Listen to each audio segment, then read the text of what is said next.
Bab 693. Lagi. Berikan lagi.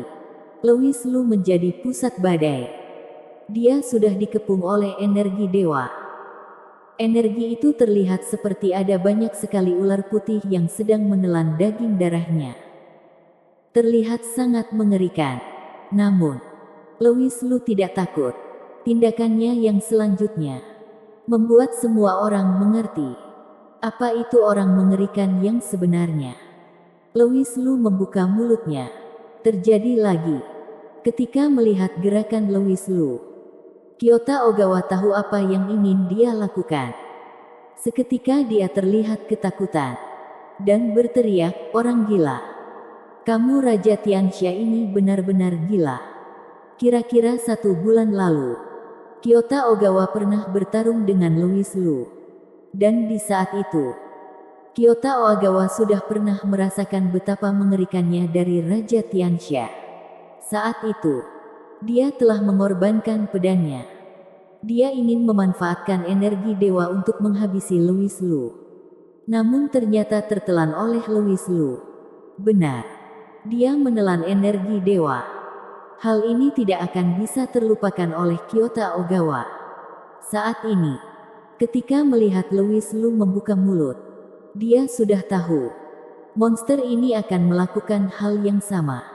Tetapi, energi dewa kali ini sudah beberapa ribu kali lipat dari sebelumnya. Jadi bagaimana bisa Raja Tianxia menelannya? Bukankah dia hanya akan meledak setelah menelan energinya? Ini alasan Kyota Ogawa memarahi Louis Lu gila. Manusia, apakah kamu sudah tahu betapa mengerikannya dewa? Apakah aku sudah pantas menginterogasimu? Dewa ular putih masih belum menyadari apapun. Dia mengira energi yang dia keluarkan untuk mengepung Louis Lu sudah cukup untuk membuatnya merasa takut. Saat ini Jim Oawa dengan kesal berkata, "Raja Tianxia bajingan. Hanya manusia biasa saja berani memprovokasi keagungan dewa. Sekarang dia akan menerima akibatnya." Hus. Seketika badai membesar. Louis Lu menjadi pusat dari badai. Tiba-tiba ada pusaran mengerikan yang muncul, membuat tatapan semua orang tercengang. "Raja Tianxia, apa yang kamu lakukan?" Jim Ogawa terkejut ketika melihat hal yang terjadi. Jiwanya juga ikut tersentak. Sama seperti yang Kyota Ogawa pikirkan. Louis Lu mulai makan. Saat ini dia mengayunkan tangan besarnya, lalu menangkap energi putih ke dalam mulutnya. Dia terlihat seperti sedang makan besar. Namun yang dia makan adalah energi dewa. Jika orang biasa menyentuhnya, maka tubuh mereka akan hancur.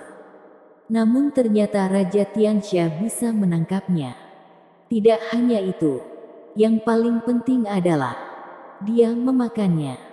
Seakan-akan sedang menyantap belut goreng. Bagaimana mungkin tidak mengerikan?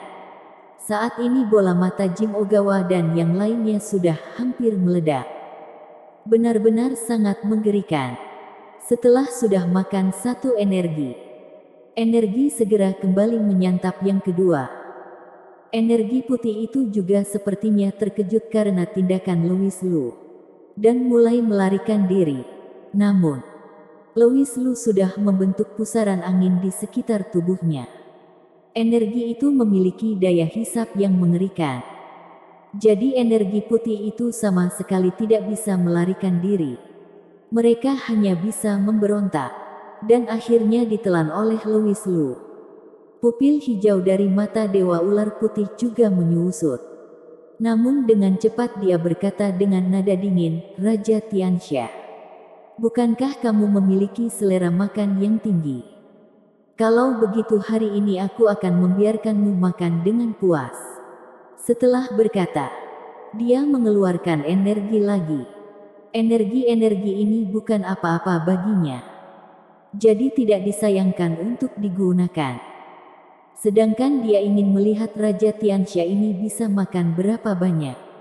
Karena jika terlalu banyak energi, pada akhirnya bisa meledak. Bagi Dewa Ular Putih, Semengerikannya Louis Lu. Tubuhnya hanya tubuh manusia biasa. Jika dia menelan begitu banyak energi dewa, dia tidak akan bisa menyimpannya. Tiba saatnya tubuh Louis Lu pasti akan meledak oleh energi tersebut. Namun sayangnya, Dewa Ular Putih tidak tahu. Setelah Louis Lu menelan energi tersebut ke dalam tubuhnya, dia langsung memasukkannya ke dalam bintang pertama. Di dalam tubuh Louis Lu ada 9 bintang. 9 bintang itu mewakili 9 langit Dewa Iblis. Dan satu bintangnya saja sudah tidak terbatas. Layaknya semesta yang luas.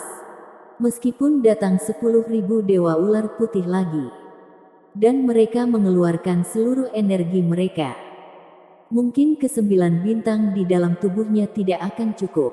Lagi. Energi yang kedua sudah tidak banyak. Louis Lu terlihat sangat bersemangat, lalu memprovokasi Dewa Ular Putih. Setelah energi ini diubah menjadi energi Dewa Iblis, maka dia dapat menggunakannya. Jadi tentu saja sekarang dia sedang untung besar. Tindakan dari Dewa Ular Putih sudah seperti memberikan kultivasi kepada Louis Lu. Bagaimana mungkin Louis Lu tidak senang? Dewa Ular Putih tercengang sejenak. Terlihat dia sudah mulai curiga. Seharusnya, ketika begitu banyak energi masuk ke tubuh Raja Tianxia, sekarang dia seharusnya meledak. Namun dia tidak hanya tidak meledak, dia justru terlihat tidak merasa puas, berpura-pura, atau benar-benar memiliki kemampuan yang begitu besar. Dewa Ular Putih memutuskannya untuk mencoba yang terakhir kali. Dan kali ini, energinya tidak dikeluarkan dalam bentuk ular kecil lagi, tetapi berubah menjadi 3 ekor ular besar yang menerjang. Wah, ini makan besar. Louis Lu berpikir sejenak. Dia merasa jika menelannya begitu saja akan terlihat tidak elegan. Bagaimanapun dirinya harus menjaga citra. Dan citranya tidak kalah dengan Yesi Liu yang merupakan seniman terkenal internasional. Saat ini dia merentangkan tangannya. Lalu sebuah jaring besar terbentuk dari energi Dewa Iblis.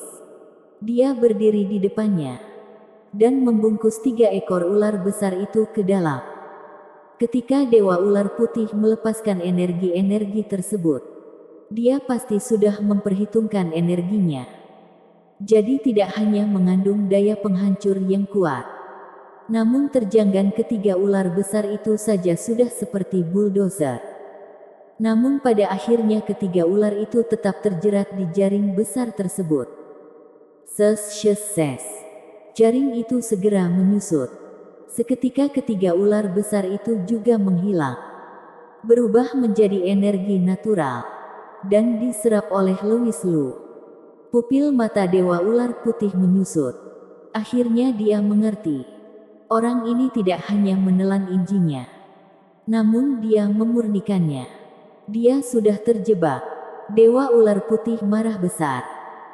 Namun di saat ini Louis Lu justru memprovokasinya lagi, hanya seperti ini. Kamu ini telah menyia-nyiakan gelarmu sebagai seorang dewa. Cepat berikan lagi kepalamu. Dewa Ular Putih tidak pernah menghadapi hal seperti ini. Dia juga tidak pernah bertemu dengan manusia yang begitu angkuh. Seketika dia berteriak dan mengumpatnya. Selanjutnya, sebuah ekor ular raksasa mendarat. Duang. Ekor ular tersebut seperti rantai langit. Seketika membelah gunung di belakang kediaman Keluara Ogawa menjadi 2 bagian. Bersambung.